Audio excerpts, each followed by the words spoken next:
So I'm Christy Belt Grossman.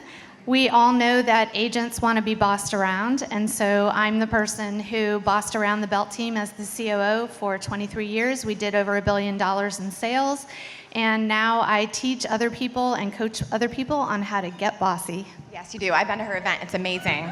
So the first thing I wanted to kick it off with is culture, because culture really is the glue that holds our organizations together. So tell us a little bit about your organization's culture and how you cultivate that as a leader. I'm going to talk from two perspectives. One is my team that I led for 23 years, and then now I have a company that I opened 3 years ago, Ops Boss Coaching. So I've got the two different ones. And I think the mistake that we made was not being clear on what our mission, vision, values were in the first place. We kind of knew what they were, and the founders of the team knew what they were, but we didn't transmit that to the rest of the team. We didn't live that. We didn't talk about it in our team meetings. It sounds so simple, but we didn't live it. So that was a mistake that I made then. With my company now, we're very clear on our mission and vision. Our mission is dream big, achieve big, impact lives. Our vision is one by one by one by one, we change the world. And so we talk about that. We share our stories of our clients. And I share and I go, hey, you guys, I got a text from somebody saying that my kid got in the school, and now because I made an extra $100,000 this year, I can afford to put him in the school for special needs that I couldn't afford before. So we share the stories. I think we have to create a culture where those stories that are in the early years of your team kind of become the lore of the later years of your team. So share those stories. And then share again, share again. You can't share too much. Yeah. Productivity can't be your only culture. Like, you have to have a productivity of culture, but it can't be your only culture. And we made that mistake in hiring too, where we were hiring. I think you get at that point in the messy middle where like you're in growth, and then you're really focused on growth, but you forget about the rest. And so you meet these really talented people. We throw that talent word, like, she's talent. How can I not hire her? But do they fit with your values? I only know Sheena from Facebook. And I know exactly who her team is from Facebook. Yeah. I think we do a great job at casting vision and talking about our value proposition when we're recruiting, and we forget that we should always be re-recruiting our agents. And how many ops people do we have in the room today? Because I recognized a number of you. Yay, good for you for being here. It's up to us to be co-casters of the vision as much as it is for the rainmaker. So all the leaders on the team need to do that in all the little ways. It's like, congrats on your first sale. I'm so glad that lead came from our XYZ that we did for you. Like, keep reminding them of what you're bringing to them. You've lived it. Well, so Christy, you mentioned recruiting, and we tell our value a lot in the beginning, and it trails off. So let's jump and switch gears a little bit into the hiring process. So without getting into the nitty-gritty of career visioning and all of that, what would be some of your key areas of focus that you're looking at when you're hiring someone, maybe some tips and tricks when you're hiring someone that our audience can take some nuggets home with them? So it's going to sound really basic, but you need to know what the 20% of the role is. Super easy for an agent. It's lead gen, right? Operations person, what's the 20% of the role, and hire to that. I can't tell you how many people are not clear on what their role is. Second thing is, I would say you need an elevator script. The elevator script most agents use when they're hiring someone is, we have a great opportunity on our team. I need a blank, fill in the blank. I need an admin. I need an ISA. Well, you're now relying on the person that you're talking to know what that means.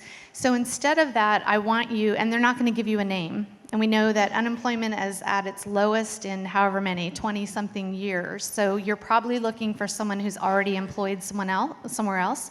So you need an elevator script. So when I hired a TC last year, my elevator script was, I'm going to describe someone, and I want you to give me a name. It's not the PTA president, but it's probably, you know, that girl that's behind the scenes, and she has all the details organized, and everyone knows that if she's involved, it's going to be running smoothly. Who do you know that's like that? And then they'll give you a name. I love that. I love that. It kind of goes back to the mission conversation that we just had. You want people to be on your team because they're united with you in mission, not because Eric's really fun and cool. Yeah, because right? they would never say that, by the way. Hey, can you guys tell us who those companies are and about how much they charged, and make sure that you mention them when you call? So I use Soprani Consulting, Lindsay Soprani. I knew her back in the day. She was the director of operations for Matt Fedek. She's run her own team. She actually still has a team now, but her true business is, I think she's hired 500 people in the last whatever, all in the operations role. And her, I think it's like a 93% success rate. So I've done this 23 years. I was in the mortgage business for 10 years before that. So I've hired a ton of people. And I learned more. It was like getting an MBA in the career visioning process, going through it with someone on her team. It was phenomenal.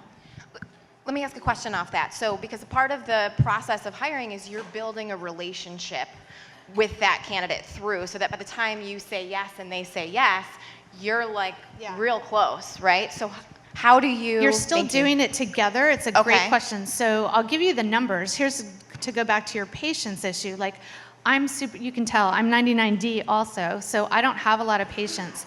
They went through 400 resumes. They did 1 interviews. They put 30 people on video interview, which is a 30-minute video. That's all prior to me knowing about it. Then they send the videos to me. I looked at 30 interviews. I picked out the top maybe like 5 or 6 that we wanted to do KPA with.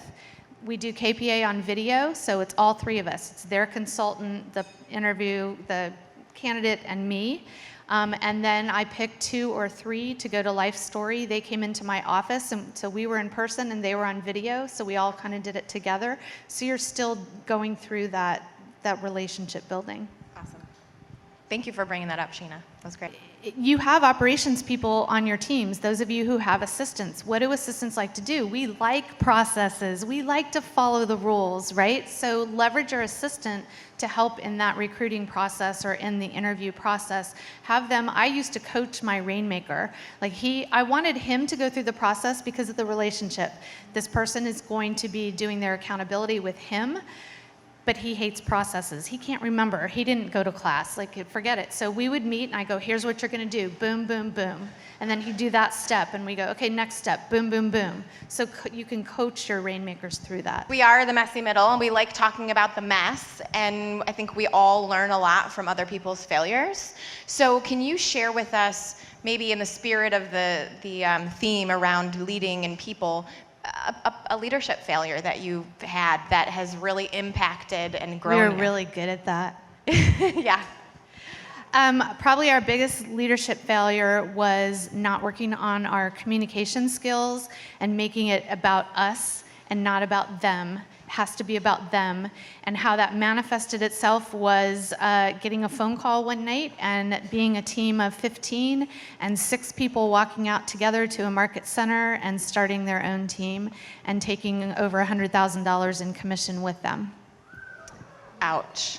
Yeah. That hurt.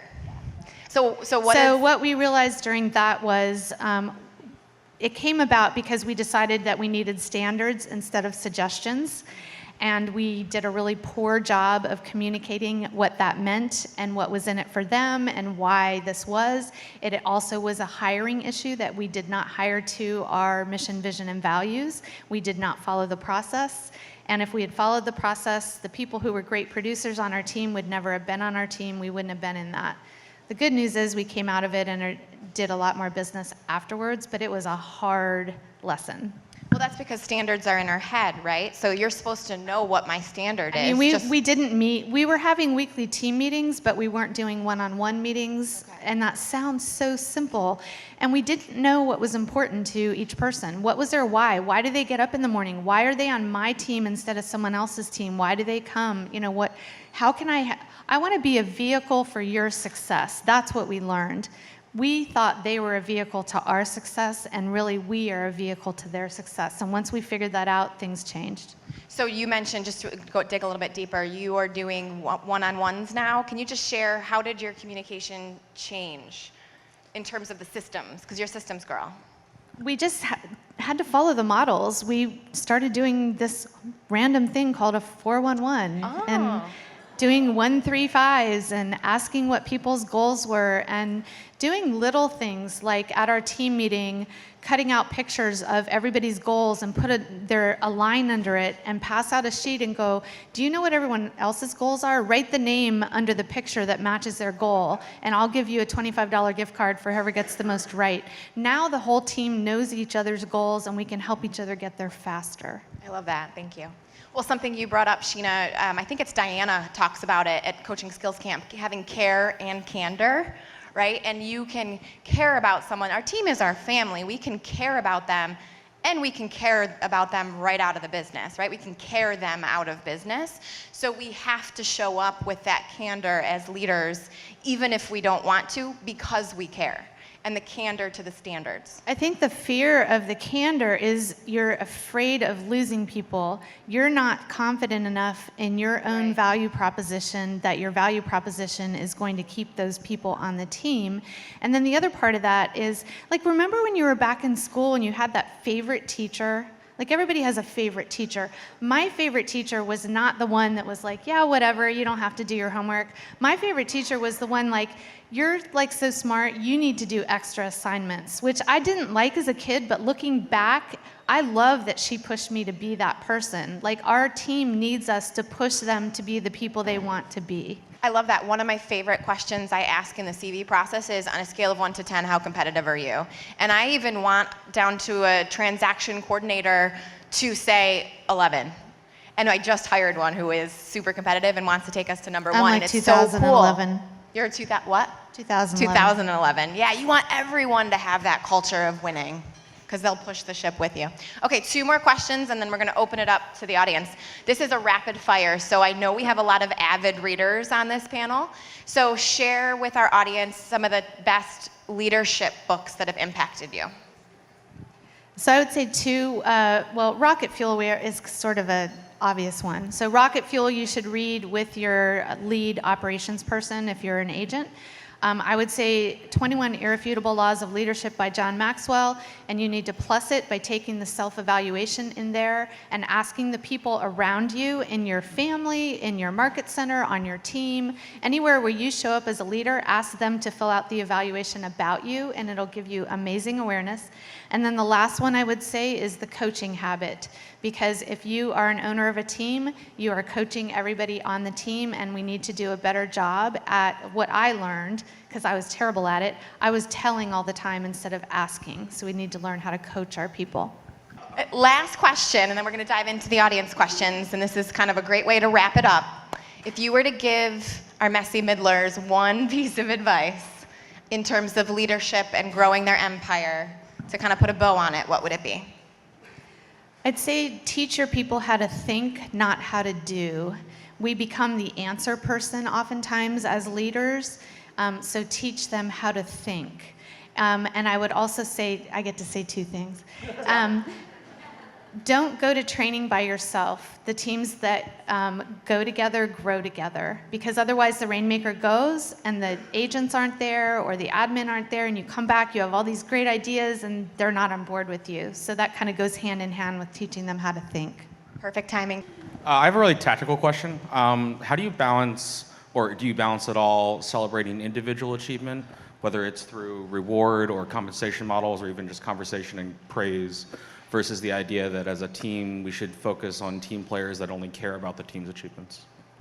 I'd say one of the things that we had to learn also was to not just reward production and numbers and goals, and that could be individual or team, but to reward the demonstration of the values and how that advanced us towards the mission. And so everyone is eligible for that, because you get in a situation sometimes where, oh, your top producer is winning everything.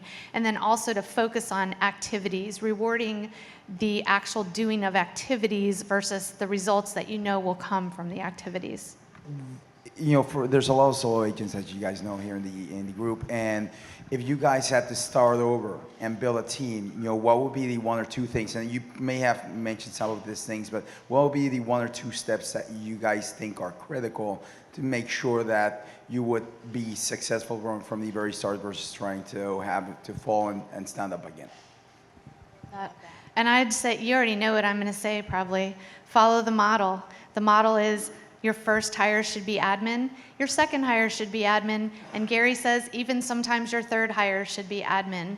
And if they are multipliers, this is exactly what I sat on stage and chatted with Gary about a couple years ago, was your operations team should be multiplying. They shouldn't just be earning their salary. If you hire a talented person and you're focused on the activities of their 20%, they should be more than paying for themselves, 3 timesing their income. So that's what I would do first.